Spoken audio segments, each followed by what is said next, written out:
माँ की बातें। श्रीमती सरला बाला देवी से वार्तालाप। उद्बोधन।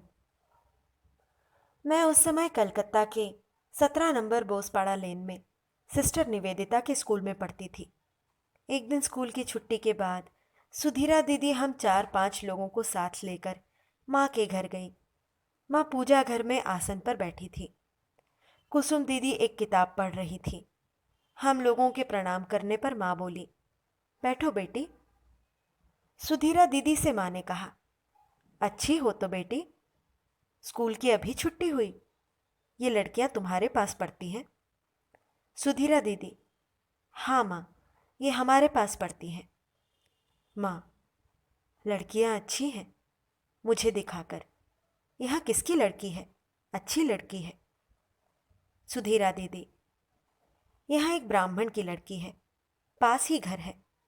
इन सब बातों के बाद माँ ने कहा, कुसुम पढ़ो, ये लोग सुनेंगी। उन्होंने पढ़ना शुरू किया। शायद वह किताब कृष्णचरित थी। कृष्ण का दही दूध निकालकर खाने का वर्णन सुनकर माँ और दूसरे सभी लोग खूब हंसने लगे और कहने लगी, कैसा नटखट बालक। थोड़ी देर बाद ही हम लोगों की गाड़ी आ गई। माँ ने कहा, तुम लोग क्या अभी ही जाओगी? थोड़ी देर और बैठने से क्या अच्छा ना होता? सुधीरा दीदी का उत्तर सुनकर वे बोली, अच्छा तो सवेरे सवेरे आना बेटी। प्रसाद ग्रहण करने के बाद हम लोगों ने माँ को प्रणाम कर विदा ली। माँ ने कहा, ठीक है बेटी, फिर आना। और एक दिन शाम को सुधीरा दीदी मुझे लेकर माँ के घर गई। माँ चौकी पर एक चटाई बिछाकर लेटी थी। मुझे देखकर बोली, बैठो बेटी। हम लोग प्रणाम करके बैठे। माँ, तुम लोगों के स्कूल में छुट्टी हो गई? कितना बजा है? सुधीरा दीदी, आज हम लोगों की सुबह सुबह छुट्टी हो गई, अभी 3:30 बजा है, इसलिए इन लोगों को लेते आई। माँ, अच्छा किया। बाद में एक लड़की की बात उठी। माँ ने कहा, देखो न बेटी, कहती है ससुराल नहीं जाएगी, मेरे पास आई है। पति काला है इसलिए पसंद नहीं है। अरे काला है जानकर क्या उसे स्वीकार नहीं करेगी? वहाँ तेरा पति है। ये सब कैसी लड़कियां हैं बेटी, नहीं जानती। फिर सुना है उसके पति का स्वभाव खराब है, इसलिए भी नहीं जाना चाहती। उससे क्या हुआ? वहाँ तो उसका अनादर नहीं करता। वहाँ पति तो है। क्या मालूम बेटी, यह सब कैसी लड़कियां हैं, लोग सुनकर क्या सोचेंगे। जो मन में आए करें। यह कहकर वे कपड़ा धोने गई। विदा लेते समय हम लोगों ने प्रणाम करके कहा, जाती हूँ माँ। माँ ने कहा, जाती हूँ नहीं कहते, कहो आती हूँ। समय मिलने पर फिर आना बेटी। एक शनिवार को सुधीरा दीदी हम कई लोगों को लेकर दक्षिणेश्वर से लौटते समय माँ के घर आई। माँ चौकी पर लेटी थी। हम लोगों को देखकर योगिन माँ ने कहा, इतनी रात को तुम लोग कहाँ से आ रही हो? माँ ने पूछा, कौन आया है? योगिन माँ ने कहा, सुधीरा आई है। सुनकर माँ उठ बैठी। हम उन्हें प्रणाम करके बैठी। माँ, इतनी रात को कहाँ से आ रहे हो? सुधीरा दीदी, आज इनको लेकर दक्षिणेश्वर गई थी। आरती देखकर लौटते रात हो गई। सोचा इतने करीब आकर क्या लौट जाए, इसलिए यहाँ चली आई। माँ, अच्छा किया कहकर फिर लेट गई। सुधीरा दीदी उनके पैर सहलाने लगी। मैं समीप खड़ी होकर पंखा झलने लगी। सुधीरा दीदी माँ से दक्षिणेश्वर की बातें करने लगी। माँ, तुम लोगों ने नौबत देखा है ना? मैं इसी नौबत के नीचे के कमरे में रहती थी, सीढ़ी के नीचे खाना बनाती। सुधीरा दीदी, हाँ माँ, देख आई हूँ।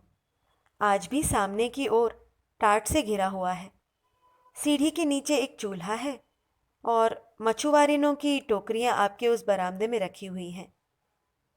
मैं लड़कियों से आपकी बातें कह रही थी कि किस तरह आप उस कमरे में रहती थी। अच्छा माँ, आप किस तरह उस कमरे में रहती थी? कोई कष्ट नहीं होता था? माँ, शौच आदि या नहाने के लिए ही कष्ट होता था। समय पर शौच न जा पाने के कारण बाद में पेट की बीमारी हो गई। और वे मछुआरी नहीं, मेरी सगी थी। वे उसी बरामदे में अपनी टोकरियां रखकर गंगा में नहाने जाती, मेरे साथ कितनी ही बातें करती और जाने के समय टोकरियां ले जाती।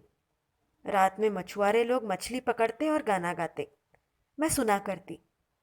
ठाकुर के पास कितने ही भक्त आते, भजन कीर्तन होता, मैं वहां सब सुनती और सोचती, मैं भी यदि इन भक्तों में से एक होती तो कितना अच्छा होता।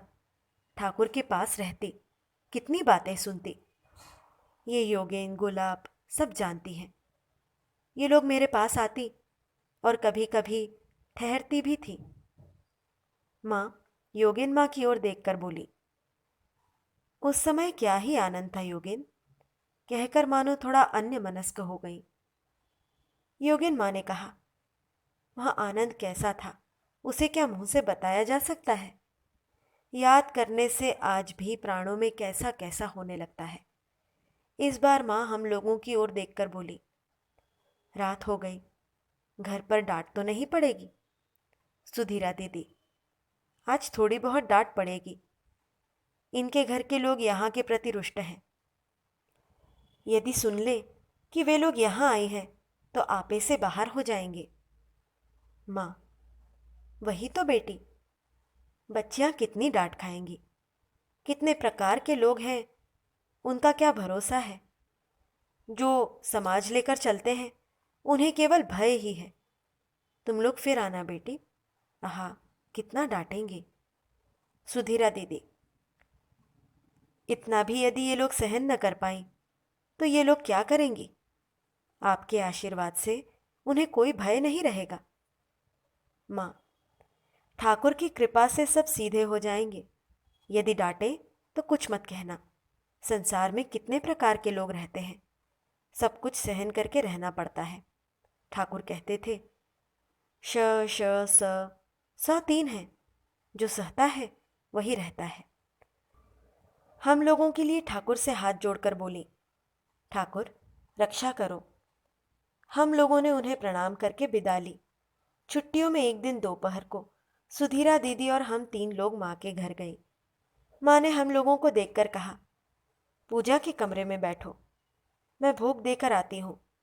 कुछ देर बाद जब माँ लौट कर आई तो हम लोगों ने प्रणाम किया। माँ ने हम लोगों से कुशल मंगल पूछने के बाद कहा, उस दिन घर पर डांट पड़ी थी? हम लोगों ने कहा, अधिक नहीं, उस डांट का हम लोगों पर कोई असर नहीं हुआ।